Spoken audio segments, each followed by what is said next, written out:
J'ai lu des dizaines de protocoles scientifiques pour se libérer des crises d'angoisse. La plupart ne fonctionnent pas, mais ce protocole m'a libéré de 7 ans de crise d'angoisse et je l'ai utilisé dans cette vidéo pour surmonter ma peur de me filmer en public. Jour 1 où je m'expose à ma peur de filmer en public. Comme vous le savez, sur la chaîne, je préconise la thérapie d'exposition, donc de vous exposer à vos angoisses, à vos peurs, parce que c'est ce qui marche le mieux scientifiquement parlant.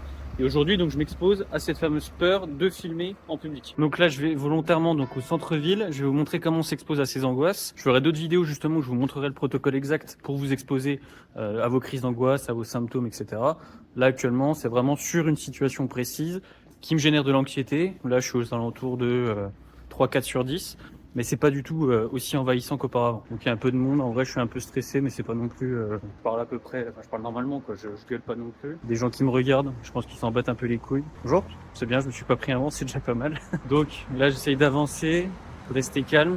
J'observe un peu les comportements de sécurité. En fait les comportements de sécurité c'est tout ce que vous allez utiliser justement pour vous rassurer sur le court terme. Et là typiquement...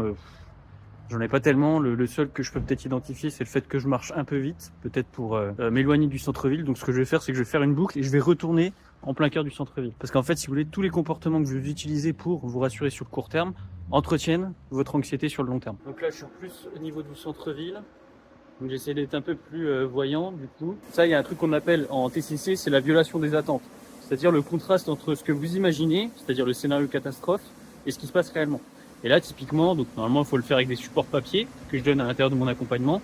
Et justement, ça c'est important, en fait, d'analyser vos expositions pour vous rendre compte que ce que vous anticipez est très souvent disproportionné et pas du tout adapté à ce qui se passe réellement. Je pense que je vais augmenter la difficulté et je vais aller directement dans un magasin. Hop, là du coup, donc je vais aller directement dans le magasin. Là, ça sera beaucoup plus difficile. Là, je suis à peu près à, je sais pas, je dirais 3-4, ça dépasse pas les 3-4. C'est un peu plus chaud quand même. En plus, c'est un magasin que je connais pas trop. Je suis allé une seule fois, je crois. Donc là, c'est pareil. Typiquement, les magasins, c'est typiquement les endroits où il faut analyser les comportements de sécurité. Parce que souvent, quand on va faire les courses, on a des crises d'angoisse, on a peur d'être bloqué, etc. Donc là, typiquement, il faut se focaliser sur est-ce que j'ai analysé où étaient les sorties? Est-ce que je me focalise sur la durée des courses, par exemple? Est-ce que je me précipite et je me dépêche pour faire mes courses? Et à l'inverse, le but, c'est justement de marcher tranquillement dans les magasins, d'attendre que l'anxiété redescende. Comme je vous l'ai dit, il faut attendre en général que ça redescende aux alentours de 50% à peu près. Donc si vous arrivez, vous êtes à 6 sur 10, vous attendez bien que ça redescende à 3 sur 10 à peu près. Là, vous voyez, j'attends que ça redescende. Non seulement je me confronte au regard des gens, au fait d'être confiné dans le magasin, les gens s'en battent les couilles, ils ne me regardent pas du tout. Et la prochaine fois, ce qu'on fera, c'est qu'on augmentera la difficulté et je dirais potentiellement bonjour aux gens. J'irai peut-être discuter avec eux. Ça va être intéressant. Donc là, l'anxiété, moi, elle est toujours aux alentours de... C'est pas énorme, hein, 3-4 sur 10. Pour ceux qui me connaissent pas aussi, j'ai vécu pendant 7 ans un trouble panique avec agoraphobie. En gros, j'avais peur de sortir de chez moi, de faire une crise d'angoisse. Ce qui fait que j'ai évité beaucoup de situations et ma zone de confort a fini par se réduire et à se cantonner à chez moi.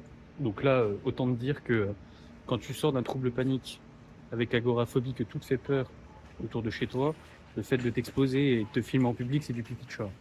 Même s'il y a un peu d'inconfort, c'est incomparable, puisque à chaque fois que je sortais de chez moi, c'était une catastrophe. J'avais des symptômes physiques prenants, je fuyais les situations comme n'importe quelle personne qui a peur de ses crises d'angoisse en fait. Donc globalement, je suis quand même plutôt satisfait. Là, je fais encore le tour.